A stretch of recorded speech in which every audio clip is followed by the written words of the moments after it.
In the early 1900s, America whispered about a shadow, a frail old man who wandered neighborhoods with a soft voice and a polite smile. No one suspected that behind the tired eyes and weathered coat stood one of the most twisted minds the world has ever known. His name was Albert Fish, but they called him the Gray Man. Fish was born in 1870 into a family soaked in mental illness. His father died when he was just 5 years old. His mother, unable to care for him, placed him in an orphanage where he was beaten regularly. And here, something inside him changed. He later said that the beatings made him enjoy pain, that God spoke to him in the bruises, that suffering was sacred. As an adult, Fish appeared normal, quiet, odd perhaps, but harmless. He worked as a painter, had 6 children, and kept his darkest cravings well hidden, until he didn't. You see, Albert Fish wasn't just a sadist. He wasn't just a cannibal. He was a predator of the innocent children. In 1928, he answered a classified ad placed by a young man named Edward Budd, who was looking for work.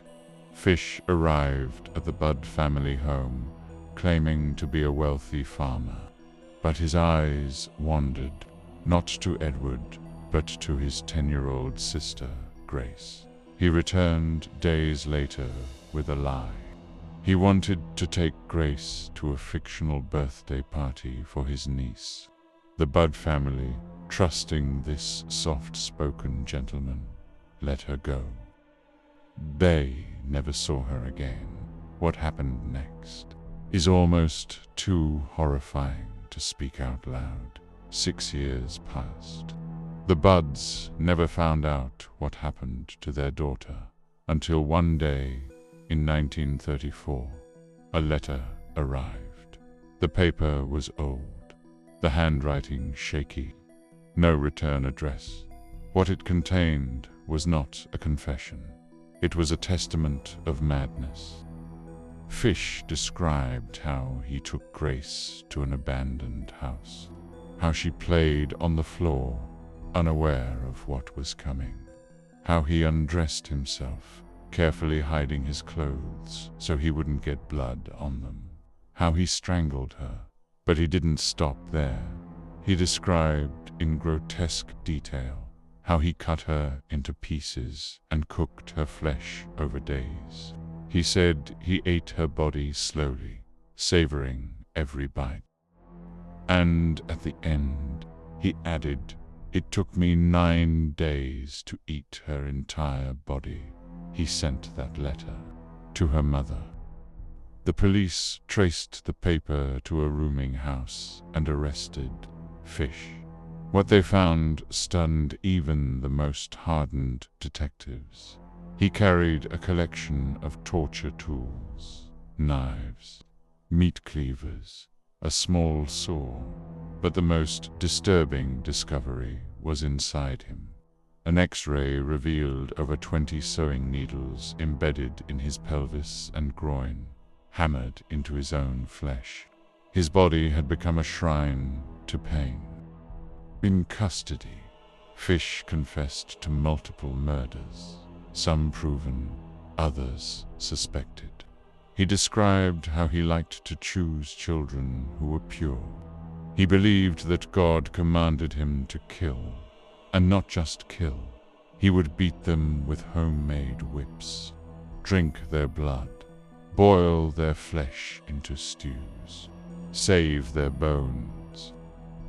And always, he claimed it brought him closer to God. The press dubbed him the Gray Man, the werewolf of Wisteria, the Brooklyn vampire, and the boogeyman. He became a living nightmare. At his trial, even the jury questioned whether a man so deranged could be truly sane. Yet the court found him guilty. The judge sentenced him to die in the electric chair. Fish thanked him. On January 16, 1936, Albert Fish walked calmly into Sing Sing prison's death chamber.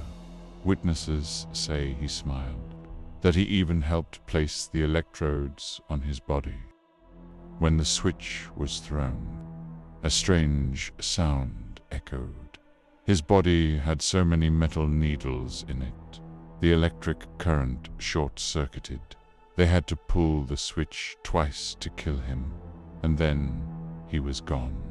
But his legend lived on, in whispers, in nightmares, in the creak of old floorboards and the flicker of a dim lamp.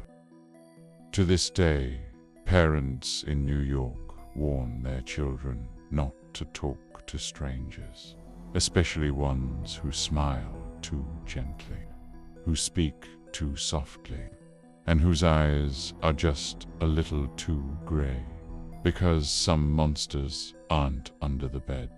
Some of them wear suits and carry letters.